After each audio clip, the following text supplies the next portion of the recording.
La frecuencia de este programa es alta y su capacidad de señal es infinita. Zona 3 presenta la actualidad de la tecnología en un programa inmune a las interferencias. Fibra óptica con Jorge Eduardo García.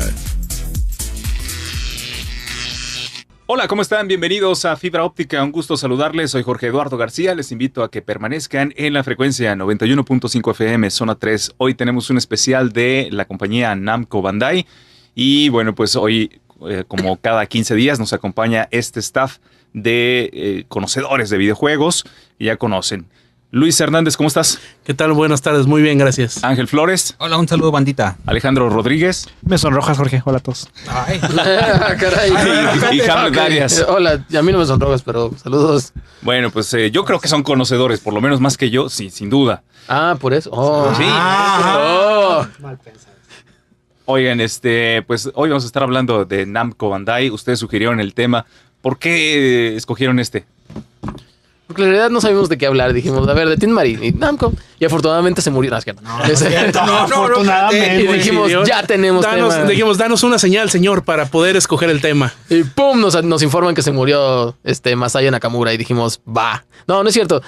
Lo escogimos porque básicamente Namco Bandai es una de las empresas más importantes del mundo en videojuegos. Y sobre todo porque es una de las pocas empresas que nos trae juegos japoneses a este lado del continente, a este lado del mundo. De este típico juego que tú lo ves en Japón y dices, jamás va a llegar aquí, y ellos lo traen. Además de que Namco es como el George Harrison de los videojuegos. Es el menos reconocido, pero tiene un papel importantísimo en la historia. Sí, es el que nos dio Pac-Man. Ya con eso. Ya Con eso tiene para toda la vida. Uh-huh. Bueno, aparte nos dio Galaga, entonces... Sí, pero No, y Pac-Man otros juegos Galaxia. más. Dig Dog. Y mis Pac-Man. Y mis Pac-Man y Pac-Man Pac-Ball. Junior. Y las caricaturas de Pac-Man, ¿no es Las cierto? caricaturas. No, esas no. Y Son de Hanna-Barbera. Time Pero Crisis. ahí están Time los Crisis. derechos de Namco. Pac-Man. ¿Se acuerdan de Time Crisis? Time Crisis también. Sí, Tekken. Tekken. Pero bueno, la compañía en sí fue fundada en 1900. Pac-Land, sí. La compañía Sky sí fue King fundada también. en 1955 por el ya mencionado y recién difunto Masaya Nakamura. Una compañía en Tokio, la cual empezó siendo una compañía que hacía jueguitos de feria. Ese que le ponen 20 monedas y que su sobrinito no esté dando lata y ahí lo montan en el carrito o en lo que sea. Bueno, Namco viene de un acrónimo de Nakamura Amusement Machine Manufacturing Company, es decir, Namco. Que serán las primeras letras de cada una de las un acrónimo. Sí. La cosa es que no cabía en la tarjeta de presentación. Ok. Era prácticamente un sobre. Entonces dijeron, no, pues no cabe en la tarjeta. Vamos poniéndole Namco. Y esto es muy dado de las compañías de software japonés que ya tienen muchos años. Cómo es que empezaron haciendo una cosa y por diversificar terminaron haciendo otra. Uh-huh. La reina de ellas, pues ya habíamos mencionado el lunes, era Nintendo con sus jueguitos de cartas y sus llantas. Ah, las llantas. Eran muy buenas. ¿Cuánto podría costar una llanta de Nintendo en estos días? Imagínense. Fíjate que nunca he visto ninguna en la venta, ¿eh? Namco, muchachos. Namco. Namco. Sí. Hablando de las llantas de Nintendo. Bueno, las de Reggie, por ejemplo. En 1970 la compañía ya decidió diversificarse y creó el primer simulador mecánico de conducción llamado Racer. Ojo, no es un videojuego. Digamos que tenía componentes como engranes y demás que hacían como que la experiencia de manejar. Por decirlo como una especie de bicicleta fija, si lo quieren ver de una forma. Sí, y para los que creen que esto tiene que ver con Ridge Racer, no. Racer es nada más por la palabra de correr y ya. Exactamente. Y para esas épocas, bueno, Namco, para su fortuna, resulta que la compañía de Atari de Nolan Bushnell, su filial de Japón, no lo estaba haciendo muy bien, que digamos. Precisamente por ese nacionalismo japonés, pues una compañía estadounidense no le iba a ir tan bien. Pregúntenle a Microsoft cómo le van los lanzamientos del Xbox. 7 personas formadas y estoy diciendo que es un tumulto. Y fue un éxito. ¿eh? Son 7 personas y uy, qué no padre. sabían qué hacer con tanta gente. Pero bien contentas. En este caso, bueno, obviamente como Atari tenía muchos problemas en Japón, estaban tratando de vender, ¿no? Estaban haciendo algo, lo que fuera, con tal de que... Lo que hace cualquier empresa, tratar de vender. De liquidar, de vender, o sea, de vender, sí. de venderse a sí misma, no de vender sus productos ya. En este caso, bueno, el señor Nakamura decide comprar la filial de Atari en Japón por $80,000 Y la gente, perdón, por $800,000. Que para esa época Y la era un oferta, inicial, dineral. la oferta inicial era en 50,000. O sea, él dijo 800,000 y vámonos. Todo el mundo le pregunta, ¿está loco, señor? Exacto. De hecho, sí, la gente decía, es una apuesta muy riesgosa. Esta compañía está muerta. ¿Qué vamos a hacer? ¿Qué fue lo que hizo? Él empezó a producir los arcades y aparte obtuvo los derechos exclusivos de los juegos de Atari en Japón. Esto le dio un impulso bárbaro. Y nos vamos a 1980 cuando, ahora sí, decide confiarle a un buen programador un juego que ha pasado a la historia, que se llama Come Dig cocos. Dug. Dig Dug. Exactamente. No, no es cierto. Es cuando Toru Iwatani desarrolla Pac-Man y lo lanza en 1980, convirtiéndolo en uno de los íconos más importantes de la cultura pop de esa época, tanto en Arcadias como en cualquier cosa que vieran. De Pac-Man salieron playeras, tazas, fichas, juegos, caricaturas, Ay, la serie era buena. cómics. Pac-Man en su tiempo fue como Mario en el nuestro. Fue el icono de los videojuegos. Si hablabas de videojuegos, te imaginabas a Pac-Man. Las maquinitas de Pac-Man eran las más jugadas en ese tiempo. No había juegos de pelea, obviamente, pero todos estaban atestadas de personas queriendo pasar el título de Comecocos, como ya dijeron aquí. Y bueno, Haciendo una mención al gag de Scott Pilgrim, Pac-Man, el nombre de Pac-Man viene de Pacu Pacu. Pacu Pacu es una onomatopeya del sonido que haría la boca cuando se cierra y se abre. Al comer. A comer. originalmente, y haciendo más el chiste de Scott Pilgrim, originalmente se llamaba Puckman, pero si lo llevaban a Estados Unidos solamente le cambiaban la P por la F y no se iba a sonar tan bonito. No iba a ser familiar. Iba a ser muy tragón igual, pero no de la misma forma. Sí, no. Bueno, este juego obviamente revolucionó tantas las competencias. Recordemos, como hablamos ya de los de los documentales sobre videojuegos, de cómo Pac-Man tiene un cierto nivel que ya no se puede pasar.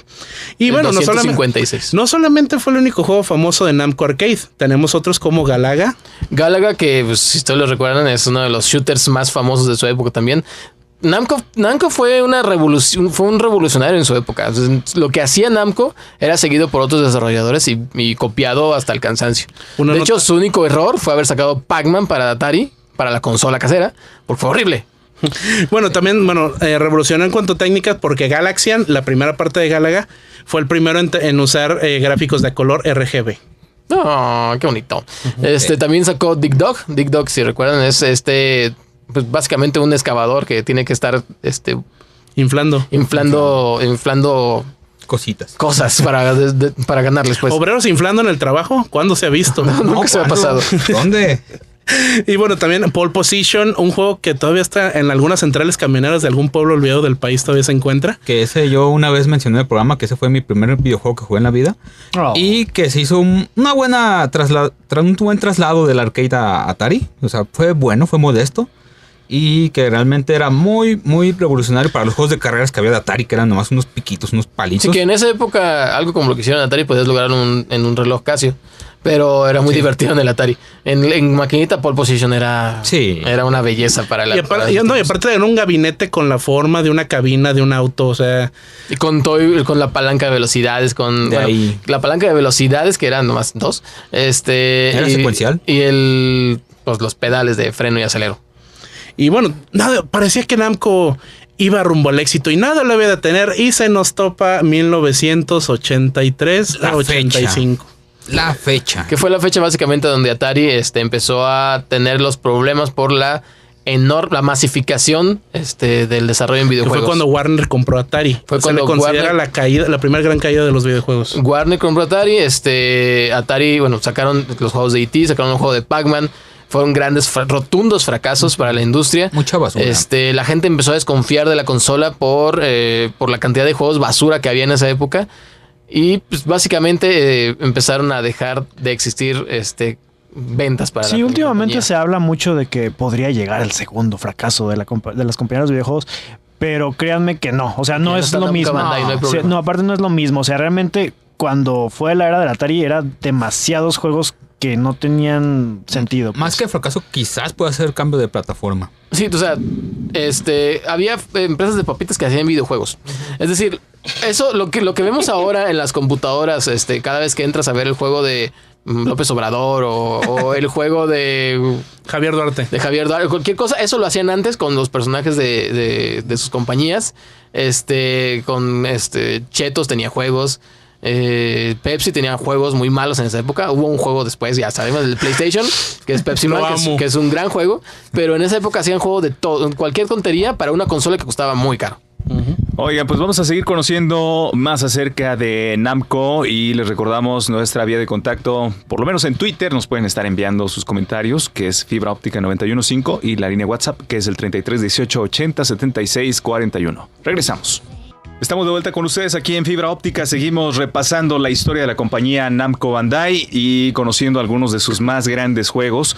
Nos estaban comentando acerca de algunos de los clásicos para consolas y también para arcade. Bueno, pues vamos a seguir conociendo más. Estábamos por ahí en los 80s, ¿no? Cuando se fusionó, bueno, empezó más bien Atari fue adquirida se vino una separación. Tanto Nakamura como Nakajima, su socio y amigo, empezaron a tener conflictos respecto al manejo de la empresa. En este caso, bueno, Nakamura siempre vio a Atari como una competencia, por más que ellos tuvieran la distribución y demás, para ellos siempre fue una competencia. Entonces, al momento en el que ya no pudieron sostener sus diferencias, Nakajima se sale y renuncia a Namco y se va a Atari, y Nakamura pues se queda con la compañía. Maldito. Ahora, como otra vez, Namco vuelve a innovar al ser la primera, en el 1987 saca la primera Arcadia de carreras con doble cabina multiplayer, es decir, hasta 8 jugadores. Wow. Y era un juego Final Lap. Estamos hablando del 87, o sea, eso suena muy revolucionario. Y no, estamos hablando de la época donde Street Fighter lo podías jugar nada más tú, una sola persona. No era dos players. No era dos players, salvo cuando había un dos player que podías jugar nada más uno de los personajes, jugar contra otro. Y ya. Y todos los demás no eran jugables por ti. Otra cosa también es que, bueno, el resto de los 80s, digamos que se dedicaron, bueno, a sacar más ports de Pac-Man, y salió Mrs. Pac-Man y Pac-Man Jr. Pac-Man va a la granja. Pac-Man regresa a la granja. Pac-Man, la serie animada. Y siguieron, ahí sí le licenciaron a Hanna-Barbera una caricatura de Pac-Man donde Miss Pac-Man le decía Paquito a Pac-Man, para los que la recuerdan, y si no, pues ahí está YouTube. Siguieron haciendo juegos de carreras.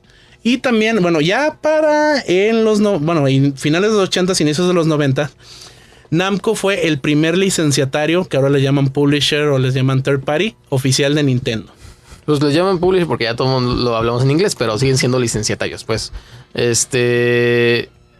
Y pasó otra cosa muy importante con Namco en esa época, que pues se alió con NEC para sacar una nueva consola de videojuegos. ¿NEC el de Laura no está? ¿O NEC, la marca. La marca NEC. Y empezó una especie de disyuntiva con Hudson, que también estaba en planes con NEC para sacar esta consola, lo que causó que Hudson se saliera de la negociación y creara el Supergraph X, que les fue re bien. Que fue una basura de consola. Como casi todas las consolas que no son Nintendo, Sega, PlayStation o Microsoft. Pero Namco no se iba a echar, Namco no se iba a arriesgar tanto, porque las ventas de lo que hicieran para NES representaban el 40% de sus ingresos. O sea, no se podían salir tan fácil. Y aquí pues NEC dijo, se fue, Laura no está, Laura se fue y ya. Sí, NEC sacó también su consola al final. ¿Y les fue re bien? Le fue. Está otro que todo lo que digan le fue re bien, cuando fue no sea muy mal. Cuando lo aclaremos es que sí les fue re bien, NEC también sacó su consola, le fue muy mal, y Namco pues siguió adelante como licenciatario. Ahora bien, Nintendo, al ser su primer licenciatario, le dio manga ancha. Ellos producían sus propios cartuchos. Si uno recuerda, los primeros cartuchos de Pac-Man no eran de la forma en la que nosotros estamos acostumbrados o recordamos del NES. Y esto también les trajo cierta aversión, porque se estaba diciendo que ellos estaban monopolizando el mercado third party de Nintendo. Y lo estaban haciendo. Pues de cierta forma sí. Lo hicieron. Pero en este caso,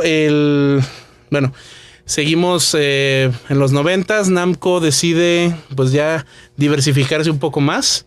Seguimos con más juegos de Super Nintendo, como el Super Pac-Man. Super Pac-Man era un muy buen juego, no sé si Super Pac-Man era un muy buen título. De los grandes títulos que salieron para consolas, y los pocos títulos de Pac-Man que salieron para consola, que eran muy buenos. Veo que hay otros que como Pac-Man Adventures y Pac-Man History no daban el ancho. Muy, muy malos. Pero en este caso, ahí fue cuando empezaron, ya para el 93, empezaron a desarrollar una de sus grandes licencias, que hoy está en el olvido, pero que en su momento fue también la gran competencia de Gran Turismo, y estamos hablando de Ridge Racer. ¿Cómo se llamaba la personaje que salió en los...? Cada año era una distinta. Sí, pero ¿cómo se llama? La que fue más famosa, no me acuerdo cómo se llamaba. Pero, era una de las mujeres más guapas de Maki, ¿no? Maki no. Algo. Bueno, el caso es que... Pero siempre se distinguió por eso, porque había una idol japonesa como figura principal del juego. Sí, era una época machista, amigos. Lo siento. Y bueno, lo sacó primero en el 93 con gráficos 3D. Obviamente no les iba a dar con las consolas de Nintendo, Super Nintendo. Y empezó en arcade. Y fue cuando ya en el 95 que sale el PlayStation, sale el primer Ridge Racer. Y en el 94 empiezan a desarrollar el videojuego que es considerado el tercero o cuarto, dependiendo de los rankings, más grandes fandoms, que es el Rey del Puño de Acero, o conocido como Tekken. Tekken. Que en ese tiempo, la verdad, viendo los retrospectivos, los gráficos eran muy feos.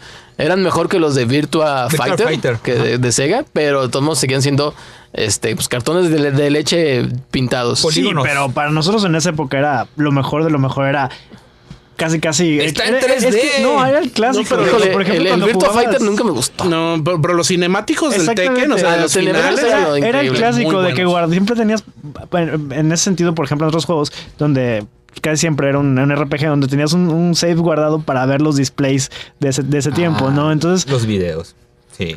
Y era lo que le daba la versión casera de Tekken tenía la galería, ya que sacabas los finales. Obviamente Namco tuvo un auge grandísimo tanto con Ridge Racer como con Tekken en los arcades. Sí, y otra saga que salió también en esa época fue Soul Blade, que se llamó al principio, y después se transformó en Soul Calibur, que es uno de los juegos de pelea, para mí uno de los mejores juegos de pelea en cuanto a innovación, porque eran juegos de pelea con espadas. El sistema de pelea era distinto a lo que ya tenemos acostumbrados con Street Fighter. Era otro estilo. Sí, ya había... Los gráficos mejoraron bastante de lo que era Tekken. Obviamente los full motion video seguían siendo los reyes en esa época. Era la época del PlayStation, era la época del Sega... ¿Cuál era el Genesis? Era el Saturno. Era el Master System. El Master System ya no. El Dreamcast también. Y el Dreamcast apenas iba a salir en el 98. Pero eran la época del full motion video, la época que queríamos ver películas dentro de los videojuegos. Ya no. Soul Calibur. Exactamente. Sí, ahí tienes el síndrome de Metal Gear. Ajá. El Soul Calibur 2, de hecho. ¿Qué? Aguas con Metal Gear. El síndrome de Xenogears también. El síndrome de Xenogears. Aguas con Xenogears. El síndrome de Final Fantasy. Bueno, ya de pedradas. Soul Calibur 2, de hecho, es uno de los juegos de los juegos insignia del Dreamcast. Cuidado con las pedradas.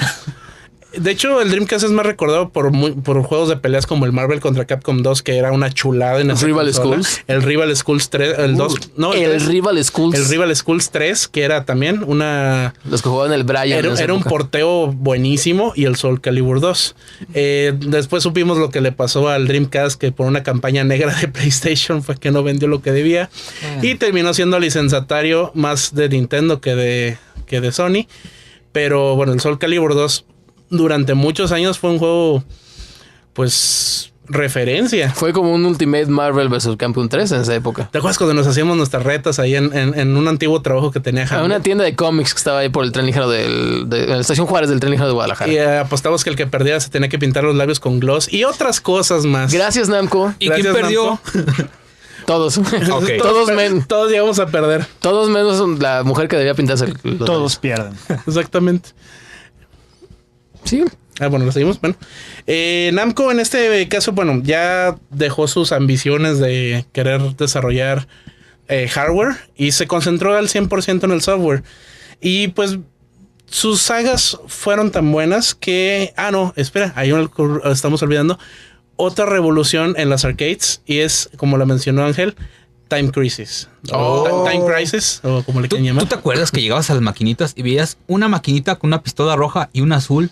Te daban ganas de llegar y poner la ficha y agarrarla y matar a todo lo que se moviera. Sí, las pistolas fueron eran representativas del juego. De hecho, sacaron una versión para PlayStation y para el... Unas réplicas idénticas. Para Play 2, que eran idénticas de las que veías en las maquinitas. Era la época en la que las maquinitas ya estaban... Las Arcadias ya estaban... Pues, yéndose al carajo. Ya no era... Ya el apoyo en esta parte del mundo ya era casi nulo. Había muy poquitos títulos que eran grandes. Namco Bandai, incluso Namco en esa época, ya se dedicaba casi totalmente a las consolas. SNK ya iba para lo mismo, porque ya estaba casi en la quiebra. Pero nunca vamos a olvidar ese tipo de juegos. Time Crisis era una chulada. La experiencia, ¿no? La experiencia, por ejemplo, pisar un pedal. La experiencia de pisar un pedal para poder disparar y luego soltarlo para recargar y demás. Y que el juego, pues el juego estaba sobre rieles, ¿no? El juego, tú no te movías, no escogías caminos, salvo algunas excepciones. Pero tú ya sabías para dónde ibas y aún así el juego te atrapaba. Es que era acción intensa y inmersa y que te hacía ponerte en el personaje del que te dio la pistola. Oigan, pues vamos a seguir conociendo más de los juegos y también de la historia de Namco y recibimos con mucho gusto sus comentarios también a través de la línea WhatsApp 33 18 80 76 41, nuestra cuenta de Twitter que es Fibra Óptica 915. Regresamos después de esta breve pausa. Estamos de vuelta con ustedes aquí en Fibra Óptica y seguimos repasando la historia de Namco Bandai. Y para ustedes, ¿cuál consideran que ha sido el mejor juego de toda la historia de Namco? Yo creo que cada uno vamos a tener un juego distinto. Para mí, el más representativo para mí, o sea, aparte dejando a los grandes como Pac-Man y Dig Dug y todos los demás, pero para mí un juego que me cambió todo fue el de Katamari Damacy, que es un juego muy raro, muy extraño. Que tiene un concepto en el que tú eres un príncipe que tiene una pequeña bolita que ¿Sube y le baja? No, es como una bolita como que se le pega todo y vas con esa, empujando esa bolita y se van pegando, no sé, al principio empiezas bien chiquito, empiezas con cosas pequeñas como borradores, lápices, plumas, juguetes y va creciendo esa bolita y va de poco a poco haciéndose más grande y después pasa a otro nivel, ¿no? Ya vas atrapando muebles, televisores, la casa del perro, una cerca. Crece más y ahora vas agarrando carros, trenes, aviones y todavía crece más y así. Sí, era una, básicamente el concepto es mezclar todo lo que podías agarrar con esa bola. El concepto prácticamente salió de los escarabajos que juntaban su bolita de popó, de caca. Sí. Iban haciendo una bolota. Entonces de ahí ellos se inspiraron. ¿De qué? ¿Bolita de una qué? bolota. ¿De qué? Bolota. ¿Pero qué hacían los escarabajos? Pues bien sabes. ¿De qué material?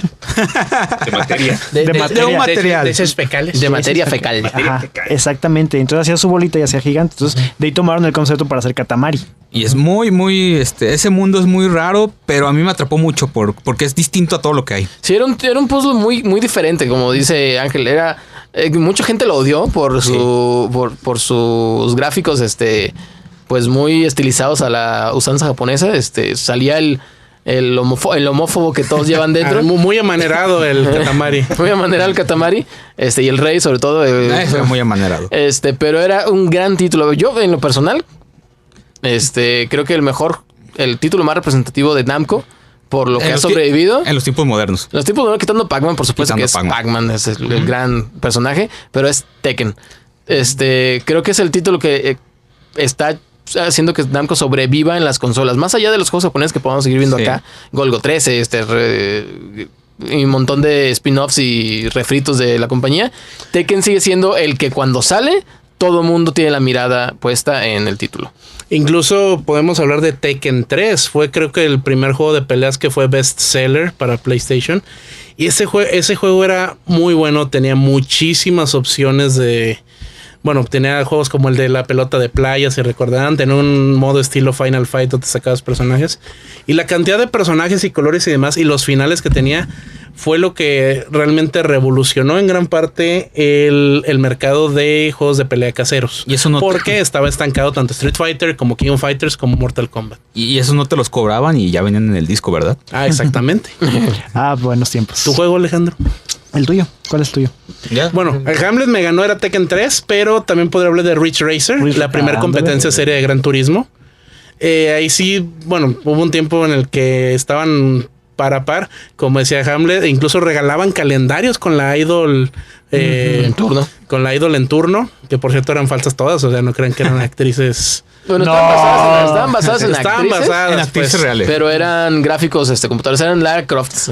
Era muy bueno, incluso había las escuderías eran con juegos clásicos, estaba la escudería Dig Dug, estaba la escudería Pac-Man. Y creo que, bueno, ese fue un gran juego que desafortunadamente esta saga quedó pues enterrada en el olvido. Que irónicamente, cada juego de Ridge Racer era acompañado con una consola de PlayStation. Casi siempre en su salida estaba un Ridge Racer. Sí, de hecho, recuerdo mucho cuando salió el PlayStation 2. Estaba uno de los juegos insignia era precisamente Ridge Racer y la personaje esta que no me acuerdo cómo se llama, la idol de esa época. Ahorita la encuentro. Pero ahorita la encontramos. Pero fue más bien parte importante de los lanzamientos de una compañía japonesa que estaba desarrollando la consola más vendida de la historia en ese momento, que es PlayStation 2. Namco Bandai tiene como dos fases, pues. Antes de fusionarse con Bandai y después de fusionarse con Bandai, ¿no?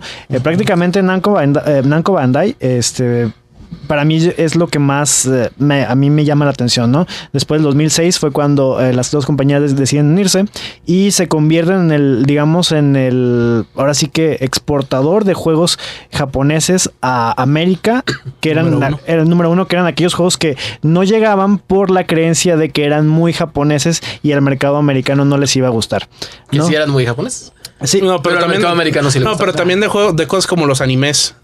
Sí, no se animaban todavía a traer juegos basados en animes que ya tenían un éxito más que comprobado en América, como Caballeros del Zodiaco o Dragon Ball. Y ahora anime es una palabra japonesa que debes decirla en singular. ¿Qué? El chiste es de que eso sonó todo menos a un jalón de inhalador de asma.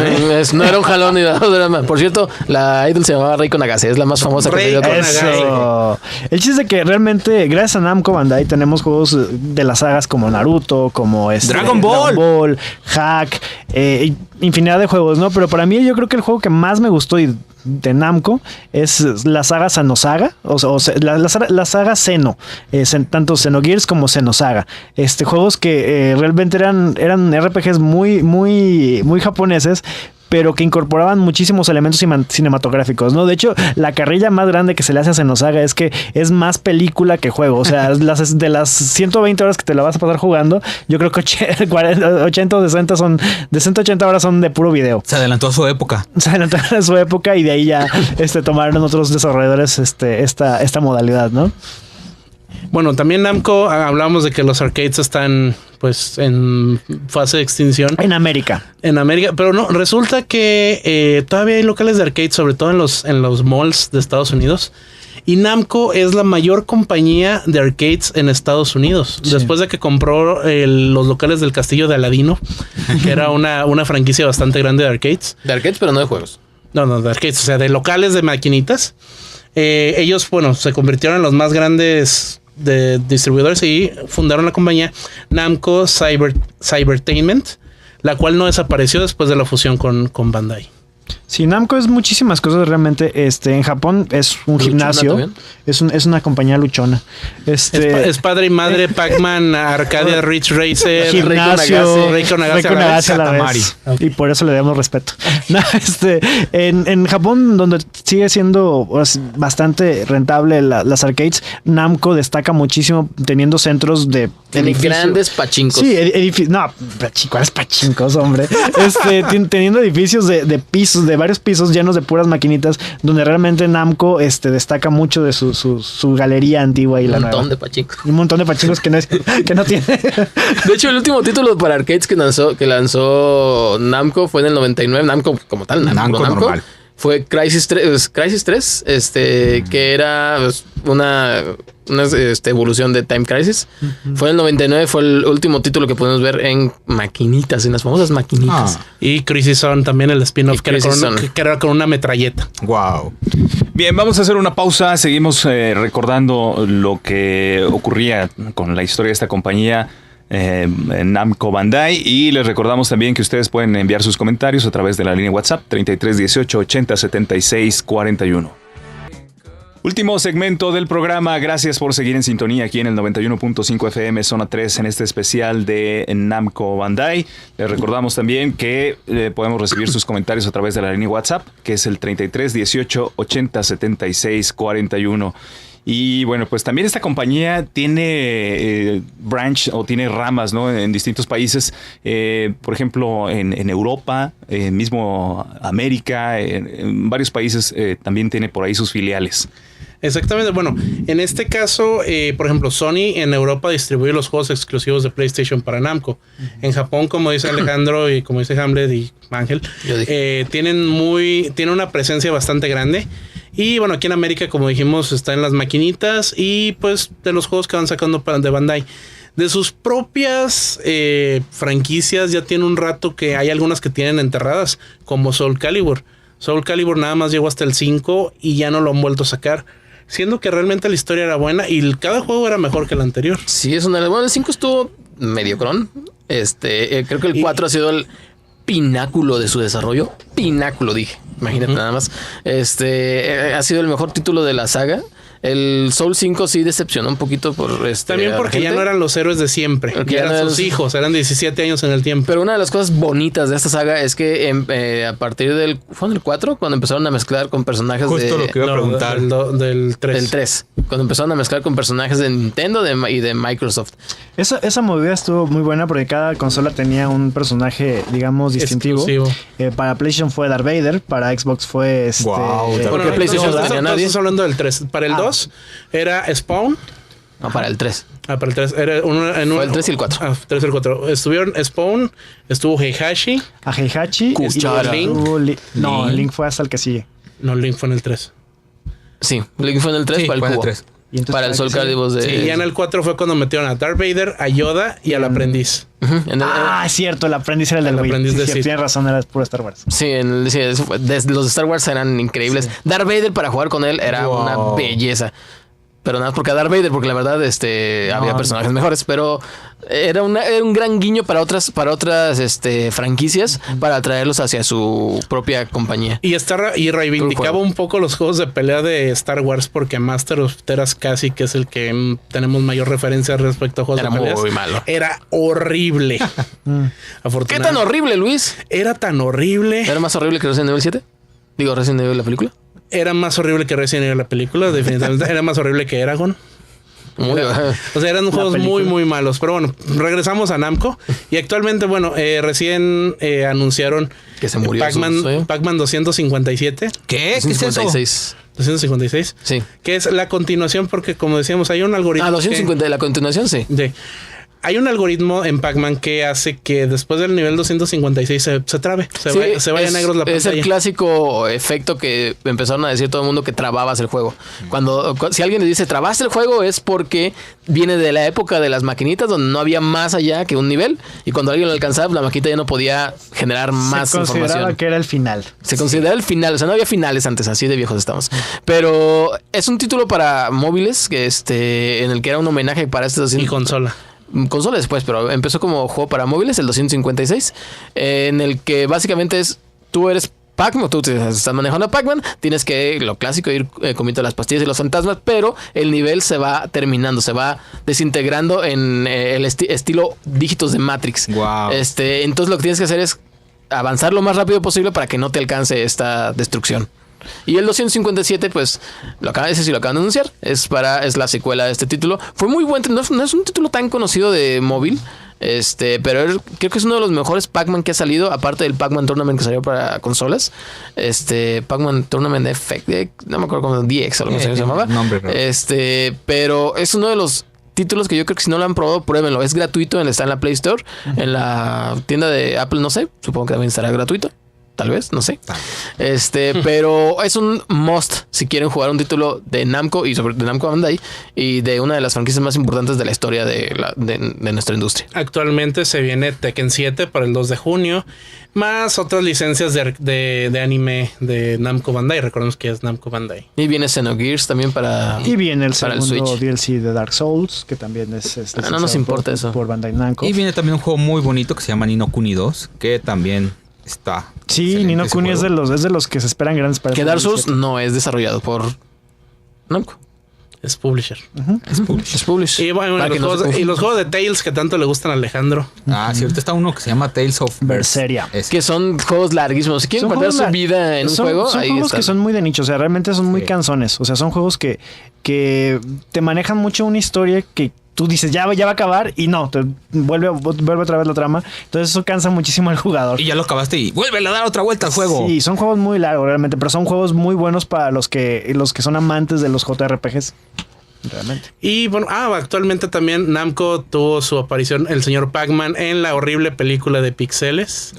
Ay, no recuerdes eso. Sí, salió su padre. De hecho sale, no su papá, se supone que es Toru Iwatani, pero no es Toru Iwatani en realidad, pero sí se supone que es. Nos engañaron. Nos engañaron a todos. Sí. De hecho, decían que no era él. ¿Dónde? En el tráiler. Y bueno, es una película sobre jugadores de eSports. que se enfrentan a personajes salidos de juegos de Atari, de maquinita. Y juegan en los 80s Pac-Man, de hecho. Juegan en los 80s Pac-Man. De hecho, lo mejor de esa película sí es cuando salen ya los personajes. O sea, visualmente cuando sale Pac-Man y los fantasmas y salen ¿quién también salen los de? Pero es que los fantasmas son carros. Los carros, sí. Qbert. Y sale Qbert también. Sale Dick Dog. Qbert, Dick Dog, que son de las franquicias más famosas de Namco. Pero se ve muy bien esa parte. El problema es que te la meten en una película de 2 horas, casi 2 horas. Espantoso. Que es muy mala. Sí, está Tyrion y es muy mala. Ahí se viene segunda parte, ¿eh? ¡No! Porque no sé ni por qué ni siquiera le fue bien. Pero mejor vean realmente el video en el que está basado. ¿Cómo se llama el video? Es Se llama Pixels también. Pixels. En YouTube lo pueden ver y es realmente muy... Era la propuesta que sí, es un video que salió en el 2011, más o menos. Un video que se hizo muy popular en YouTube porque es de un diseñador gráfico que hace una especie de... What if los personajes de los juegos de antes invadieran nuestras ciudades. Y Pac-Man en Smash Bros. También. Y Pac-Man salió en Smash Bros. Fue la última aparición oficial, ¿no? Que tampoco es tan bueno Pac-Man en Smash Bros. No, está muy bien. Está mejor. Hay un amiibo cotorrón. Y dorado. Bien, pues prácticamente con esto ya nos estamos despidiendo. Seguramente vinieron buenos recuerdos, ¿no? De todos esos juegos que tiene la compañía. Actualmente, pues ya mencionaron algunos que van a salir. ¿Qué opinan ustedes de los títulos que van a estar publicando? Yo creo que Tekken va a ser un hitazo. Viene incluso con su edición de colección que trae una figura de Heihachi y su hijo. Que está increíble. Es una de las mejores figuras que he visto en un paquete de este tipo. Y pues, Tekken 7 le va a asegurar éxito a la franquicia. Y ya está anunciado en el Evo. Y por supuesto Ni no Kuni. Ni no Kuni 2 es uno de los juegos que más esperan. ¿Por qué? Porque es ver el estudio Ghibli de animación japonesa en un videojuego. Aunque en esta segunda parte ya no participa, pero siguen con la misma estética y el mismo estilo. Tristemente. Pues sí, ahí está entonces. Gracias por su sintonía, gracias también al equipo de producción y por último les voy a pedir su cuenta de Twitter para que siga la conversación. @AngelGDL. AWLatinaUS. Cerkenor con S y con K. Diputable con B grande. Gracias. Quédense ahora con la tercera emisión de Zona 3 Noticias. Nos escuchamos el próximo lunes hablando también de videojuegos aquí en Fibra Óptica. Pásenla bien, buenas tardes, adiós.